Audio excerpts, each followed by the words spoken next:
Hello everyone. Our topic is lines and angles, chapter number 6 of NCERT. Now we have already done about the lines and the type of angles and the terms related to lines and the angles in the previous class. Now we will start with some theorems and the axioms. The first axiom is, if a ray stands on a line, then the sum of two adjacent angles so formed is 180 degree. कैसे figure draw करके देखते हैं. If a ray stands on a line, suppose this is my line, और suppose this is my line और एक रे stand करती है उस पर. तो क्वेश्चन में क्या बोला है, मतलब एग्जाम में क्या बोला है हमें कि जो sum of the angles, two adjacent angles, तो फर्स्ट एंगल ये बना और सेकेंड एंगल ये बना, ये क्या बनेगा, 180 डिग्री बनेगा. इसको एक्सियम का नाम क्यों दिया है? एक्सियम का मतलब होता है कोई भी चीज जिसको आप एज अ रिजल्ट यूज कर सकते हो, उसको ज्यादा प्रूव करने की जरूरत नहीं है. There is no need to prove the axioms, we can take it as results. आप देखोगे कि ये वाले एंगल प्लस दिस एंगल, इन दोनों का सम 180 डिग्री है. तो ये कौन सी प्रॉपर्टी थी हमारे पास जो हमने कल पढ़ी थी? लीनियर पेयर ऑफ एंगल्स, यही बनी. तो इसलिए इसको प्रूव करने की जरूरत नहीं है. लीनियर पेयर ऑफ एंगल्स वाली प्रॉपर्टी भी क्या थी? If there is a line और कोई रे स्टैंड करती है, then the angles of formed और the adjacent angles of formed, they form sum as 180 degree. ठीक है. The second is the reverse of the first axiom, that is the converse. Reverse होता है उसको converse बोलते हैं. If the sum of two adjacent angles is 180 degree, जैसे यहाँ पे इन दोनों एंगल्स का सम क्या था, 180 डिग्री था. Then the non common arms, non common arm कौन सी हो गई, ये वाली और ये वाली, of the angles form a line. तो ये क्या हो गया, रिवर्स या फिर converse of linear pair of angles. तो ये दोनों जो एक्सियम्स हैं, ये लीनियर पेयर की प्रॉपर्टी से आ गई हमारे पास. दोनों बहुत कॉमन हैं, दोनों बहुत ऑब्वियस हैं. तो ऑब्वियस रीजन की वजह से एक्सियम 1 और एक्सियम 2, इनको क्या बोलते हैं, लीनियर पेयर एक्सियम्स. क्या बोलते हैं? Linear pair axioms. मतलब ये आपके लिए ऑब्वियस चीज है, ये आपके लिए एक रिजल्ट है, आपको प्रूव करने की जरूरत नहीं है. These two axioms are important, questions में बहुत ज्यादा यूज होती हैं, and are the simple one. कुछ नहीं है, दो एंगल्स का सम हमारे पास क्या होगा, 180 डिग्री होगा. अगर दोनों एंगल्स का सम 180 डिग्री है, तो जो नॉन कॉमन आर्म है वो क्या फॉर्म कर रही होगी, एक स्ट्रेट लाइन फॉर्म कर रही होगी. Now the important theorem comes. Its proof is also very important and its result is very important. बहुत ईजी है, बहुत इंटरेस्टिंग है. Let's see. If two lines intersect each other, then the vertically opposite angles are equal. तो obviously मेरे पास कितनी lines given है, 2 lines given है. तो पहले कोई भी 2 लाइन्स ड्रॉ कर लेते हैं. इंटरसेक्टिंग ईच अदर बोला है, तो ऑब्वियसली कोई पॉइंट ऑफ इंटरसेक्शन होगा. वर्टिकली ऑपोजिट एंगल की बात है, तो कल हम वर्टिकली ऑपोजिट एंगल पहले ही पढ़ चुके हैं. तो ऐसे फिगर हमने बना ली. तो कौन कौन से वर्टिकली ऑपोजिट एंगल्स बनेंगे, नेम देते हैं पहले इसको. Suppose this is A B line and this is my C D line. so this is CD and this is O, the point of intersection. तो कौन से वर्टिकली ऑपोजिट एंगल है सबसे पहले, तो this one and this one, this one and this one. मैंने double mark क्यों किया है,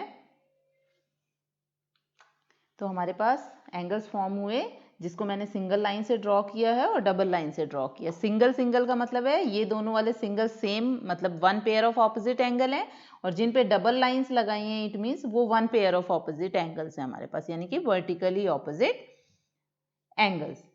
now there are certain steps to prove a theorem. ये आपको ध्यान रखना है, this is very very important. अगर आपको नहीं भी थ्योरम आती है और ये आप 1-2 स्टेप्स लिख के आते हो, then you will get 1 marks. अगर आपको कुछ नहीं आ रहा है, this is from the statement only, तो भी आपको 1 मार्क मिल जाएगा. Certain steps are there. सबसे पहले क्या होता है हमारे पास, the first step is given. क्या गिवन है हमें थ्योरम में वो लिखना होता है। Second step is to prove. Third step is if there is any construction needed. Construction का मतलब है अगर हमें क्वेश्चन को प्रूव करने के लिए कुछ चीज खुद से ड्रॉ करनी हो तो उसको हम बोलते हैं कंस्ट्रक्शन, अगर जरूरत है, if needed. And the third step is the proof of the theorem. तो अगर आपने ये 3 स्टेप्स लिख दिए हैं then you will get 1 mark definitely. ठीक है, ऐसा नहीं है कि आपने ये लिखा है और आपको मार्क्स नहीं मिलेंगे। This is the very basic step to prove a theorem. अगर आपने ये तीनों स्टेप्स लिखे हैं यू विल गेट 1 मार्क्स। अब obviously theorem is of 2 marks, तो आपको 1 मार्क तो नहीं मिलेगा, then you will get half mark, but definitely you will get the mark if you will write these 3 steps and the figure. ठीक है, am I clear with that? So be there with the proper steps given to prove construction if needed and proof.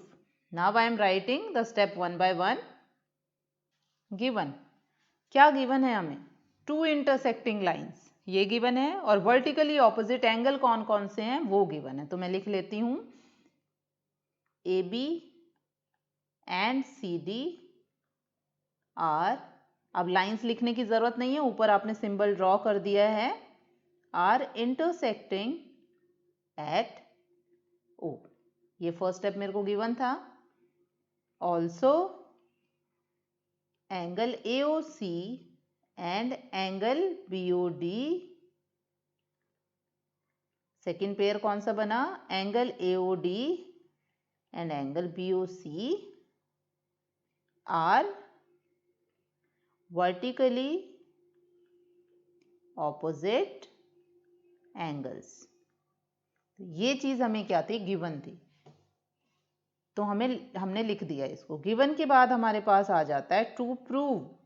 To prove का मतलब हमें क्या prove करना है, हमें क्या प्रूव करना है यहाँ पे, vertically opposite angles are equal, तो हमें वो प्रूव करना है। मैंने लिखा vertically opposite angles are equal, और अब हमें पता है वर्टिकली ऑपोजिट एंगल क्या है, तो हमें वो इक्वल प्रूव करने हैं, यानी कि AOC इक्वल हो गया BOD के इस लाइन से, और सेकंड क्या प्रूव करना हुआ, AOD इक्वल है BOC के। तो ये दोनों पार्ट हमें प्रूव करने हैं, यानी कि मेरे को ये वाली लाइन जो है that is this angle will be equal to this angle and this angle will be equal to this angle. ये दोनों एंगल्स हमें क्या करने हैं, इक्वल प्रूव करने हैं।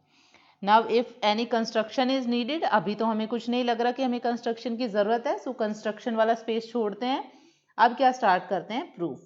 अगर हमें लगा इन बिटवीन हमें कोई कंस्ट्रक्शन की जरूरत है तो हम बीच में लिख देंगे और ड्रॉ कर लेंगे। अब प्रूफ देखो, प्रूफ में हमें क्या पता, हमें सिर्फ लीनियर एंगल प्रॉपर्टी पता है, उसके अलावा हमें कुछ नहीं पता। अब अगर आप फिगर में ध्यान से देखोगे तो CD लाइन के ऊपर A रे परपेंडिकुलर है, परपेंडिकुलर नहीं कह सकते, CD लाइन के साथ एक रे है OA, तो मतलब जो भी मेरे लीनियर पेयर एंगल बनेगा this one and this one, तो इन दोनों का सम क्या होगा 180 डिग्री। ऐसे ही अगर मैं AB रे की बात करती हूँ तो कौन सी रे स्टैंड कर रही है, OC, तो उसके लिए मेरे कौन से एंगल बनेंगे, this angle and this angle, तो ये दोनों भी क्या बने, लीनियर पेयर बने, तो इनका सम भी क्या होगा 180 डिग्री। सिमिलरली अगर मैं CD रो की बात करूं, CD लाइन की बात करूं और OB रे मेरे पास स्टैंड कर रही है, तो मेरे कौन कौन से एंगल बनेंगे, this angle and this angle, ये वाले दोनों एंगल्स इक्वल होंगे। इसी तरह अगर मैं AB लाइन पे OD रे की बात करूं तो भी हमारे एडजेसेंट एंगल्स क्या होंगे, लीनियर पेयर होंगे। तो हम स्टार्ट करते हैं किसी भी एक लाइन से और उसके ऊपर जो रे स्टैंड कर रही है, और फिर देखते हैं क्या प्रूव होके हमारे पास आता है। तो सबसे पहले मैंने लिखा फर्स्ट वन, रे OA stands on line CD। ठीक है, OA जो रे है वो CD पे स्टैंड कर रही है, तो कौन कौन से एंगल बनेंगे, this angle and this angle, तो यहाँ पे लिखते हैं therefore angle AOD plus angle AOC equals to 180 degree. Reason being linear pair of angles. This is very important. You have to write the reason. अगर आपने reason नहीं लिखा तो you will not get the marks. Okay. Now the second thing, अब हमारे पास ये दोनों angle तो आ गए. अब सपोज मैं CD लाइन तो मैंने ले लिया, अब मैं AB लाइन की बात करती हूँ. तो AB लाइन पे कौन सी रे स्टैंड कर रही है? OC. तो सेकेंड में यही लिखूंगी, OC ray stands on AB line. अगर ये इस पे स्टैंड कर रही है तो कौन कौन से हमारे पास एंगल्स बने? This angle and this angle. This is angle AOC plus angle BOC. तो ये बना हमारे पास angle BOC plus angle AOC equals to 180 degree. Again the reason being linear pair of angles. ठीक है, यही बना हमारे पास. अब ये मेरी फर्स्ट इक्वेशन, ये second equation. By 1 and 2 if you will notice कि हमारे पास क्या है, राइट हैंड साइड में दोनों 180 हैं. तो राइट हैंड साइड अगर इक्वल है तो लेफ्ट हैंड साइड भी इक्वल होगी. तो यहाँ पे हमारे पास आ जाएगा angle AOD plus angle AOC equals to angle BOC plus angle AOC. ठीक है, यहाँ भी AOC, यहाँ भी AOC कैंसिल आउट और angle AOD equals to angle BOC. देखें क्या ये हमें प्रूव करना था कहीं पे, AOD एंड BOC. तो देखो हमारा सेकेंड पार्ट प्रूव हो गया सेकेंड पार्ट प्रूव. अब आपको इसका फर्स्ट पार्ट प्रूव करने की जरूरत नहीं है. आप क्या लिख सकते हो? Similarly. This is sine for similarly. आप शॉर्ट में लिख सकते हो. This is valid in maths. Okay, this sign is for similarly. Similarly, angle AOC equals to angle BOD. Last, what we have to write? We have already proved, so we have to write hence proved. This is the proper way and the proper steps to write a theorem. This is very interesting and important because theorem में अगर आपको एक step पकड़ में आ जाता है you can do it completely. And the basic steps are given. Next one is to prove. Third one is construction if needed. And the fourth one is proof and the figure. These are very much important part of the theorem. Now we will move to the examples of NCERT. Page number 95. Example.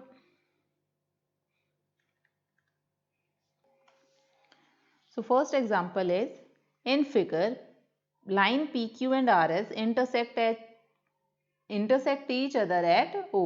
तो हमारे पास दो lines है P and Q, आपको figure में दिख रही होंगी. दोनों कहाँ इंटरसेक्ट कर रही हैं?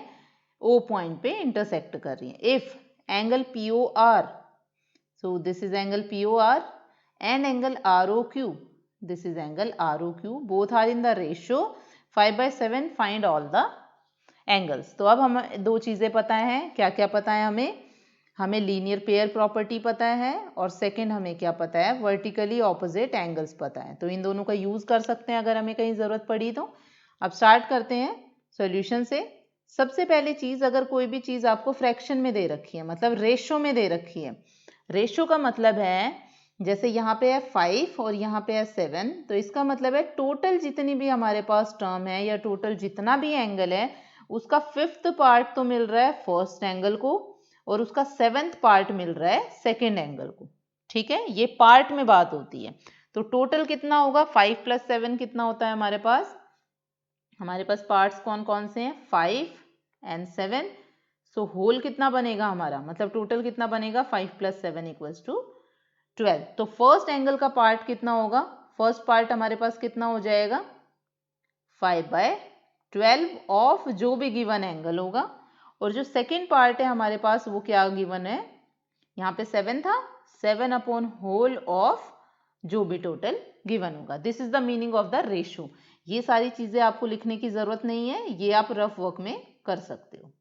ठीक है, अब जो हमारा सॉल्यूशन है वो स्टार्ट होता है। सॉल्यूशन में हमें क्या पता है, दोनों एंगल्स दे रखे हैं, हमें रेशो गिवन है इनका, और साथ में हमें पता है कि लीनियर पेयर हमारे पास क्या होता है 180 डिग्री।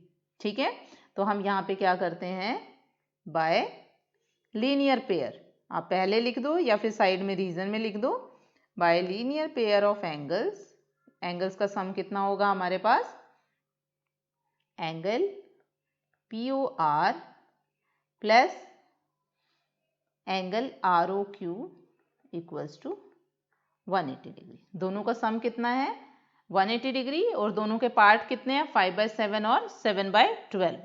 एक तो ये हमारे पास मेथड है। दूसरा मेथड हमारे पास क्या आ जाता है कि अगर हमारे पास रेशो कभी भी गिवन है तो हम एक वेरिएबल लेते हैं साथ में, सपोज x, तो मैंने ले लिया 5x एंड 7x, तो हमारे एंगल्स क्या हो गए,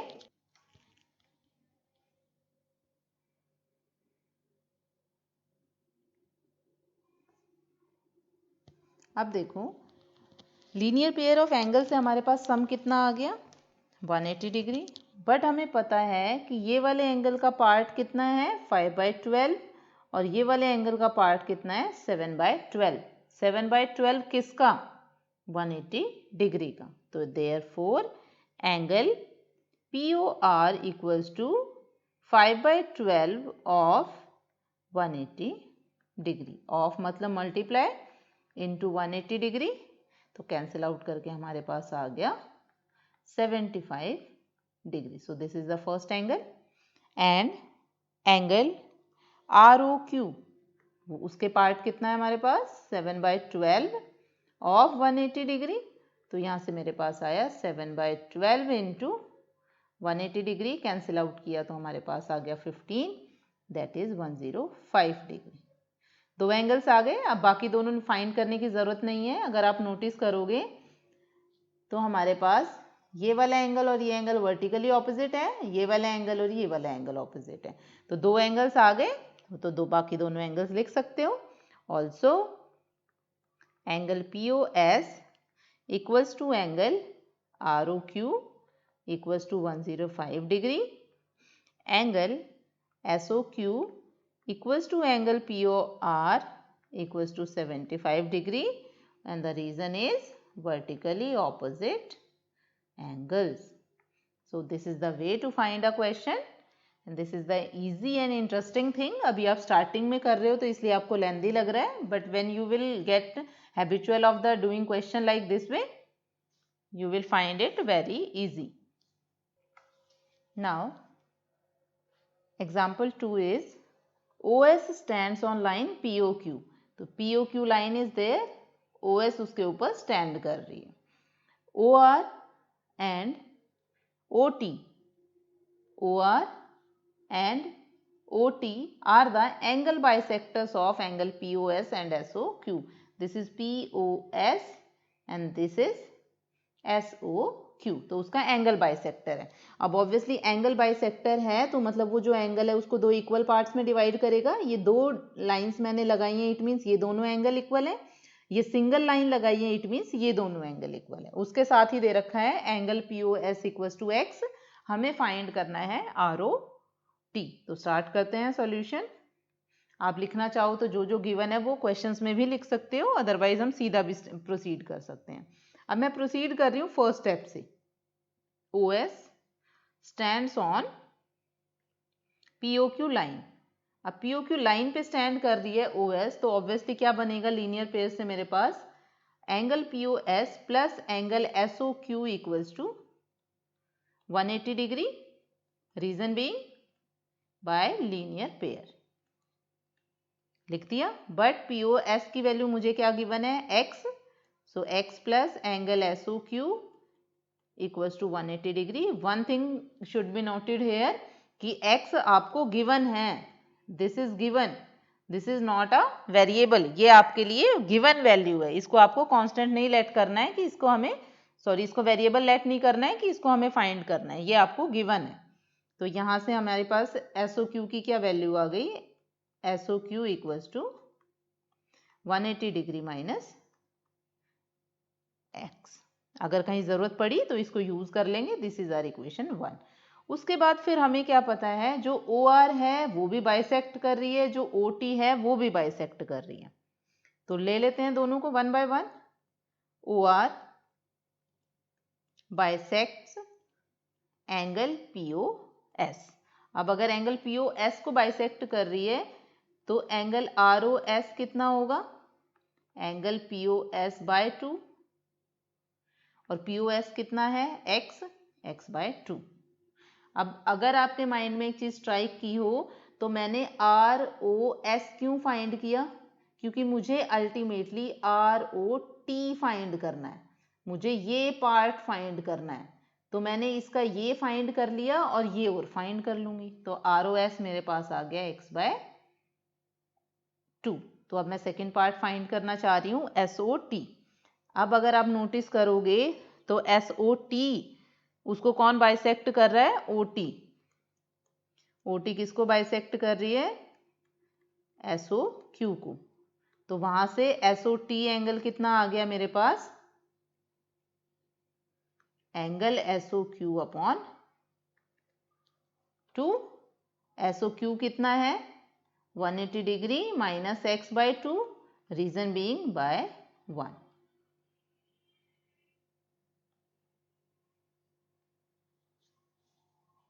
आ गई मेरे पास दोनों इक्वेशन। नाउ हमें दिख रहा है फ्रॉम फिगर से हमें क्या पता चल रहा है कि जो हमारा एंगल ROT है वो किसके इक्वल है, angle ROT equals to angle ROS plus angle SOT। ये हमारी इक्वेशन नंबर 2, ये हमारी इक्वेशन 3। तो ROS आया x बाय 2 प्लस यहाँ से आया 180 degree minus x by 2 by 2 and 3। ये दोनों इक्वेशंस आ गई हमारे पास। एलसीएम लिया हमने 2, यहाँ आया x plus 180 degree minus x से x कैंसिल, 180 डिग्री बाय 2, तो हमारे पास कितना आ गया, 90 degree. So angle ROT equals to 90 degree. यही हमें फाइंड करना था, तो यहीं पे स्टॉप करेंगे। तो ये जो एंगल, जो क्वेश्चन मार्क मैंने लगाए हैं, दिस एंगल इज 90 डिग्री।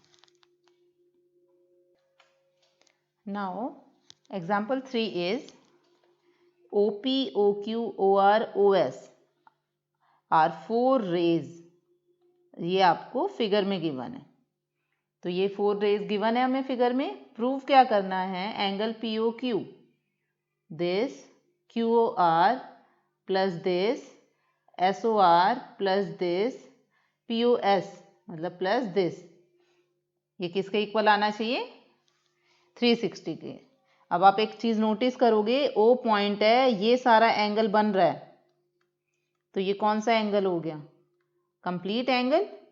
और कंप्लीट एंगल किसके इक्वल होता है, 360 डिग्री की। तो मतलब चीज़ तो सही है, 360 ही प्रूव करना है, बट कैसे प्रूव करेंगे। तो हमें क्या पता है, हमें सिर्फ 2 चीज़ें पता है, लीनियर पेयर और वर्टिकली ऑपोजिट एंगल्स। बट यहाँ पे अगर आप नोटिस करो, ना कोई 2 स्ट्रेट लाइंस बन रही हैं, ना कोई ऐसा एंगल स्ट्रेट लाइन बना रहा है जो कि लीनियर पेयर फॉर्म करता हो।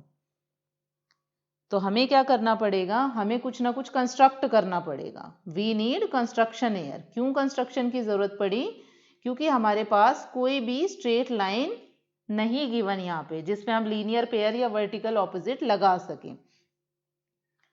Because no straight line is there. यहाँ पे कोई स्ट्रेट लाइन नहीं है, तो हम स्ट्रेट लाइन क्या ड्रॉ करते हैं, मैं ये मेरे को सबसे इजी दिख रहा है देखने में, तो मैं यहाँ पे ये वाली रे मैंने ड्रॉ कर ली, इसको मैंने नेम दे दिया T। मैंने डॉटेड क्यों लगाया, because it is a construction. तो लिखना शुरू करते हैं। यहाँ पे मैं लिखती हूँ कंस्ट्रक्शन। क्या कंस्ट्रक्ट किया मैंने, एक्सटेंड्स OQ रे इन बैकवर्ड डायरेक्शन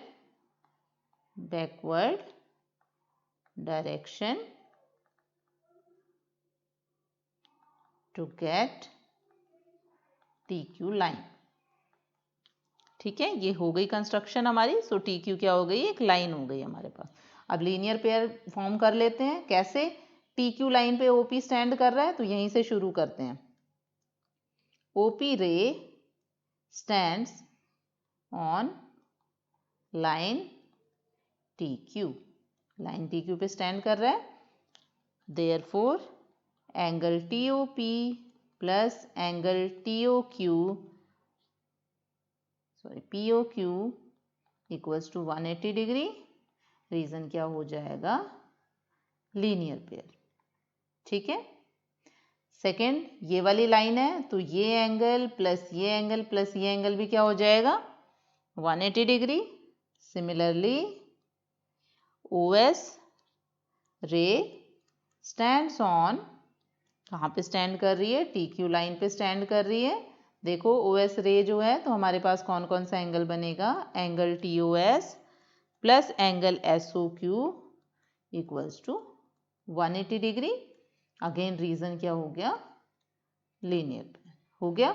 अब आप नोटिस करोगे जो SO और Q, तो ये कंप्लीट एंगल है, ये खुद में दो पार्ट्स में डिवाइडेड है तो लिख दिया यहाँ पे। और angle TOS plus angle SOR plus angle ROQ equals to 180 degree. Reason में क्या आ जाएगा हमारे पास, because angle SOQ equals to angle SOR plus angle ROQ।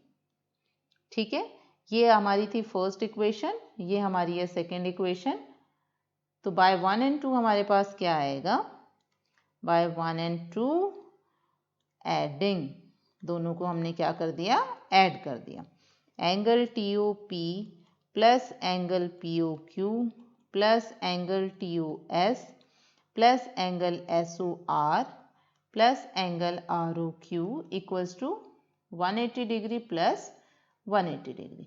यहाँ तो आ गया 360 डिग्री। अब जो प्रूव करना है उसमें देखते हैं क्या क्या चाहिए हमें, POQ, तो POQ है कहीं हमारे पास, POQ, तो POQ तो हमारे पास ऑलरेडी गिवन है। ठीक है, फिर है QOR, QOR बोले ROQ बोले एक ही बात है, ये भी गिवन है। थर्ड हमारे पास क्या है, SOR, तो SOR देखें, SOR भी गिवन है। और फोर्थ क्या है, POS तो कहीं भी नहीं गिवन, बट फिगर में देखो तो POS किससे बन रहा है, ये वाला एंगल और ये वाले एंगल से।